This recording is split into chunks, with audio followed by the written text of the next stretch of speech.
part 3, what we're going to now do is add some realistic smoothing to our model's skin. And there's a process I use using the vivid light blend mode and the high pass filter. So if we just go through this process now, first thing we're going to do is we're going to duplicate this layer, and we're going to come over to the layers panel, and on this duplicated layer we're going to change the blend mode to vivid light, and you'll see the effect that has is quite dramatic. What we're then going to do is go to image, adjustments and invert, which makes it look really odd, and we're then going to use the high pass filter. So we're going to go to the top of the screen and select filter, other, and then high pass.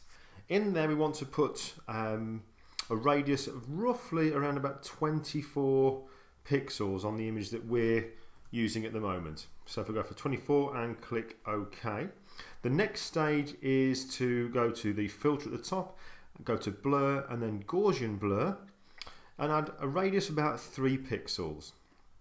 So the stage for us at the moment is we can see that we've slightly blurred the skin, but we also have these strange kind of glowing effects going on in the model's mouth and in the nostrils here. So to get rid of those, what we need to do is to come over to the layers panel, double click on an area of the layer where it doesn't have the word or the little icon here. So double click up and it brings up this dialog box here, the layer style dialog box, and we'll just zoom into that. Now to remove those glowing halos that are in the model's mouth and nose, all we need to do is where it comes down to the bottom half of the dialog box and says blend if grey, and you have these two sliders here on the left and on the right. Now what we need to do, and I'll just bring the model's face just over a little bit clearer so we can see it in the screen, is if you hold down your Alt key and then hold that down and click on the left hand slider, and you notice that it splits, and as we do that we bring it over, and if we can just see in the model's eyes, you'll start to see some of the highlights coming back. Whoops, just hold down the Alt key and bring it across so we can see some of the highlights coming back in the model's eyes, and we'll bring it around about there, should do us nicely. Then we're going to go over to the right hand side, hold down our Alt key again and split that slider, so then we can see the halos disappearing in the model's mouth and nose. And there we go, and we're going to click OK. We're then going to zoom out.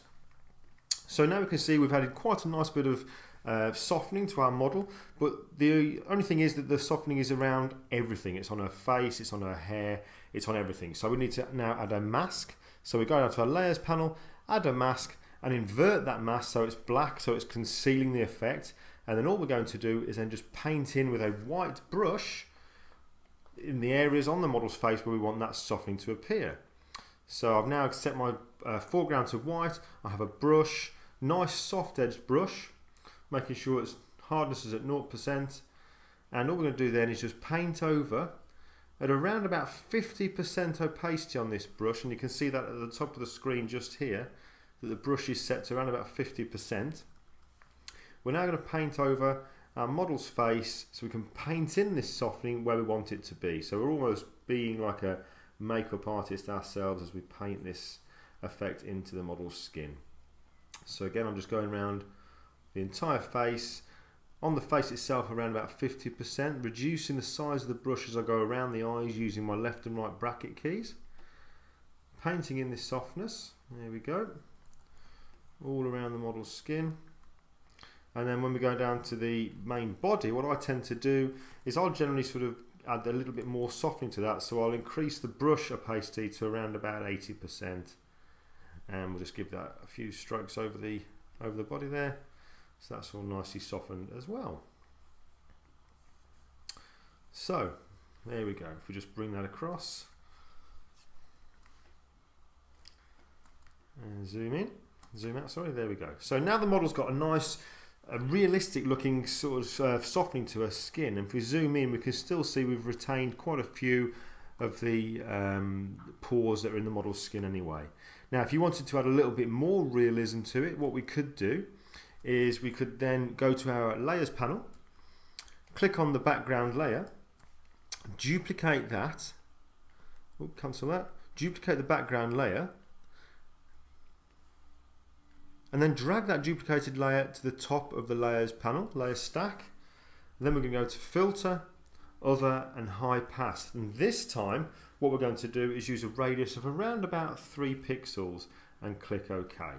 We're then going to go to filter, noise, add noise, and go for a real small amount of noise, maybe about 0.5%. Click OK, come over to the layers panel and change the opacity of that layer to soft light, and there we go. So if we now zoom in to our model's skin, we can see before and after, where that's with no softening and that's with softening. And what we can see is that we've added softening, but not something that's over the top and looks too porcelain, if you like. We've still managed to retain some of the pores in there, so it still looks realistic. And there you go. That is part 3. We've done some realistic skin touching. We'll move on to part 4 when we'll be enhancing the eyelashes. So I shall see you in part 4.